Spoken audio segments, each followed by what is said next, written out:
just had an absolute hoot and just practical joke after practical joke. That was one of the things that because Jerry, you know as well as John that your industry, they cornered the market on practical jokes, and us baseball players showed them a few of our own. Okay. So, yeah, it was one practical joke after another, and Jeff Foxworthy sort of got caught up in the whole tornado of all of these practical jokes, and that was a hoot story. Boggs, I understand now. That was a hoot story. I'm telling you. Jeff Foxworthy walked into the bar at one point, and he was such a good sport, by the way, and he was on fire back then. He was probably the hottest comedian in the country at the time. And he walked in, he put his wallet on the bar, and he said, "I can't whip anybody in here, but if somebody will beat up Wade Boggs and Kurt Heating, you can have whatever's in my wallet." It was so funny. What happened, though? I mean, the guy, John's told me the story several times, and I laughed my ass off every time. So what exactly happened? Well, he shot it here and missed it, or something? It was one of those. It was one of those. We had to go up by Selma to stay at Jimmy Hinton's the Sedgefields, and they had cabins and various things. So there was a 3-bedroom cabin there for me and Perfect and Jeff Foxworthy.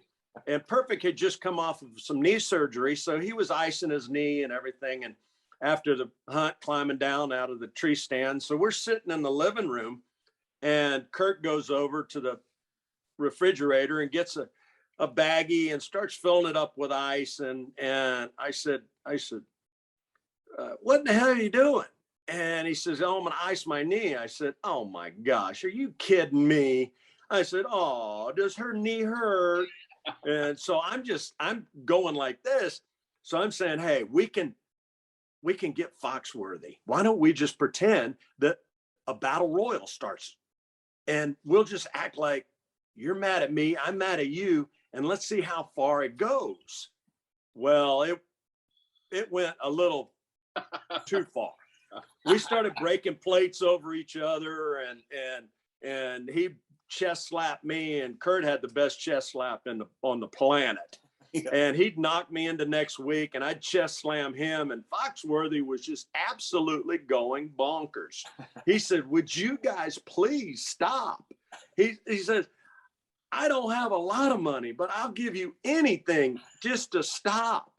And we just kept going, and he went back to his room and locked the door. Well, Kurt threw me through his door. So I go flying into his room, land on the bed. Kurt picks up a Scrabble game and hits me overhead with his Scrabble game. Now I look over at Foxworthy, and he's got an X, a Q, a R, and an I stuck on his face.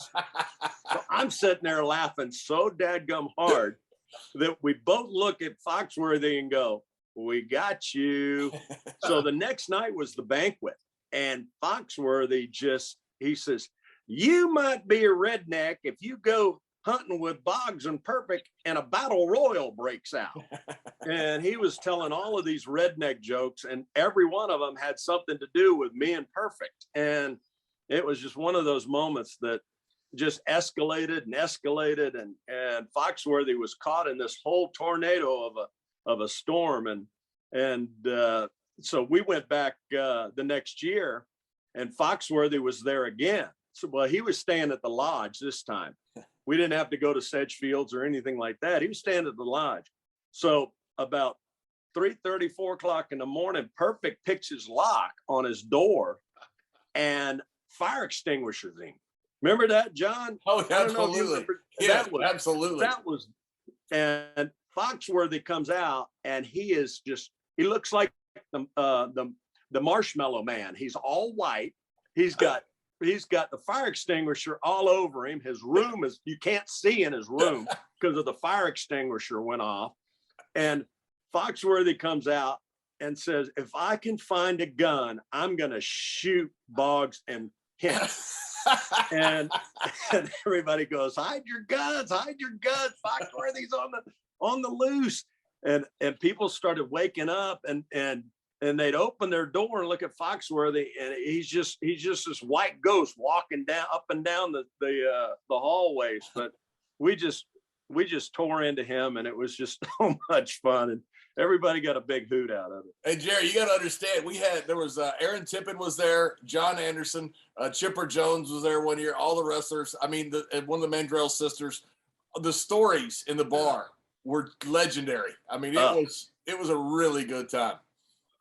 And at one point, Foxworthy had a deer end up in his bed, didn't he?